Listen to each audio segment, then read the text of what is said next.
پیارے ناظرین السلام علیکم۔ میرا نام عمر ہے اور آج میں آپ کو اپنی زندگی کا وہ باب سنانے جا رہا ہوں جو میرے دل پر ہمیشہ کے لیے نقش ہو چکا ہے۔ میں صرف 12 سال کا تھا جب میرے والدین نے میرا نکاح میری چچازاد ملائکہ سے کر دیا۔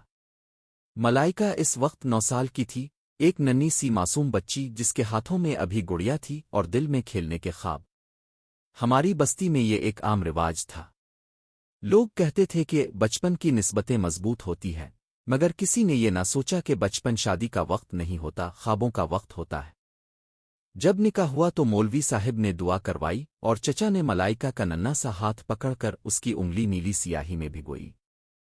اس کا انگوٹھا نکاح نامے پر لگایا گیا جیسے کسی بچے کے کھیل کا حصہ ہو۔ میرے سر پر صحرا باندھ دیا گیا جس کی خوشبو سے میں گھبرا گیا تھا۔ ملائکہ کے چہرے پر آنسو بہہ رہے تھے اور میں بس یہ سمجھنے کی کوشش کر رہا تھا کہ آخر شادی ہوتی کیا ہے۔ جب رخصتی ہوئی تو ملائکہ روتی جا رہی تھی، ہے میں نہیں جاؤں گی، لیکن بڑوں کے فیصلوں کے سامنے اس کی سسکیاں کمزور پڑ گئیں۔ گھر آ کر امو نے کہا، بیٹا اب یہ تمہاری بیوی ہے، اس کا خیال رکھنا۔ میں نے تعجب سے پوچھا، بیوی کیا ہوتی ہے؟ امو مسکرا کر بولیں، بس جیسے تمہاری ذمہ داری ہے۔ اور میں سوچتا رہا کہ آخر ایک بچہ کس طرح کسی کی ذمہ داری بن سکتا ہے۔ ملائکہ کو امو نے باورچی خانے میں بٹھایا اور بولا، باہر کے برتن دھو لو۔ وہ گھبرا کر بولی، تائی امو مجھے نہیں آتا۔ سکھا دوں گی، امو نے جواب دیا۔ یوں ایک ننھی بچی کی پہلی سیکھ برتن مانجنے سے شروع ہوئی۔ میں اسکول جاتا تھا۔ میرے دوست میرا مذاق الفاڑتی تھے۔ ارے یہ دیکھو، چھوٹے دولہا میاں آ گئے۔ کسی نے کہا، چند سال میں یہ تو ابا بن جائے گا۔ میں زمین میں گڑ جاتا۔ جب میں نے امو سے شکایت کی تو وہ بولے، لوگ کچھ بھی کہیں، ہمارے رسم و رواج ایسے ہی ہیں۔ میں خاموش ہو گیا مگر دل کے اندر کچھ ٹوٹنے لگا تھا۔ وقت گزرتا گیا۔ میں 16 سال کا ہوا اور ملائکہ 14 کی۔ اب وہ گھر کے سارے کام کرتی تھی۔ اس کے ہاتھوں کی نرم لکیریں اب محنت سے سخت ہو گئی تھیں۔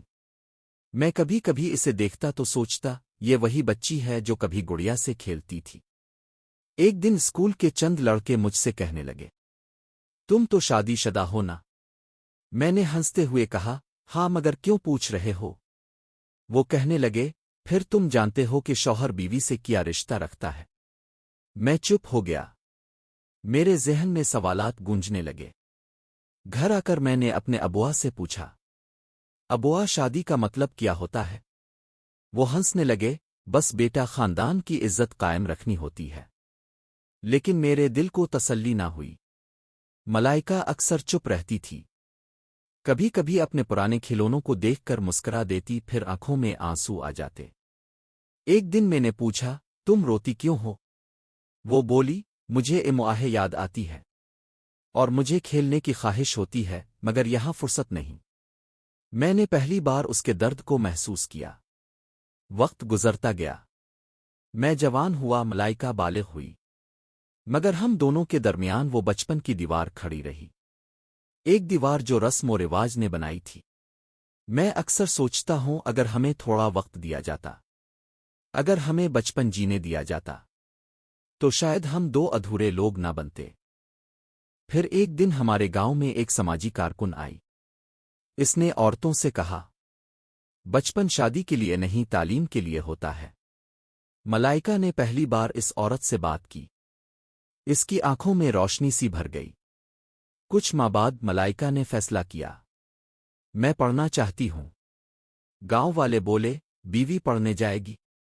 میں نے کہا، ہاں جائے گی، کیونکہ اس کے بغیر ہم دونوں کبھی مکمل نہیں ہوں گے۔ آج برسوں گزر گئے ہیں۔ ملائکہ اب ایک اسکول چلاتی ہے جہاں گاؤں کی بچیاں پڑھتی ہیں، اور میں اکثر اس اسکول کے باہر کھڑا ہو کر دیکھتا ہوں۔ وہی لڑکی جو کبھی گڑیا سے کھیلتی تھی آج دوسروں کو خواب دیکھنا سکھاتی ہے۔ میں نے اس زندگی سے ایک سبق سیکھا، رسمیں اگر ظلم بن جائیں تو انہیں توڑ دینا عبادت ہے۔ بچپن کسی کی ملکیت نہیں، وہ خوابوں، تعلیم اور آزادی کا حق رکھتا ہے۔